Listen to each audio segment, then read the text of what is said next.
ñëpp ànd noonu yal nañu ko yàlla ci daraja rasulullah sallallahu alayhi wasallam bi ci def suñu borom nee na ñaar ñoo xam ne dañu bëggante woon ba dencante ñu dem a dem ba mu yàgg lëf tabbi ci seen diggante wala ngeen ragal ko ca su loolu amee fab'asu hakaman min ahlihi wa hakaman min ahliha in yurida islahan yuwaffiq illahu baynahuma su ñaari nit àndee naa yoo digg seen dugal nañu tànn ca côté ku góor bi ñoo xam ne danañu teewe mbooloo ma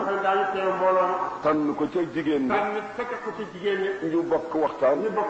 su fekkee ne defaroo nekk ci seen xol te muy dëgg ci ñoom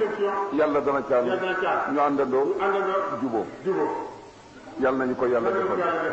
ñu ngi ñaan ñun ñëpp ñu bokk taxaw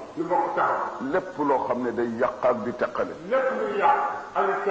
ñu wattu ko mu dale ci président jaar ci gouvernement bi jaar ci chef religieux yi jaar ci taalibe yi jaar ci famille yi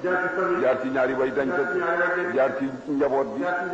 yal nañu yàlla dimbale boole suñu xol yi ba ñu àndandoo lépp loo xam ne lii mooy suñu njariñ yàlla baaxe ñu xamal ñu ko ñun ñëpp ñu àndandoo fu mu nekk ñu di ko wut ba mu àgg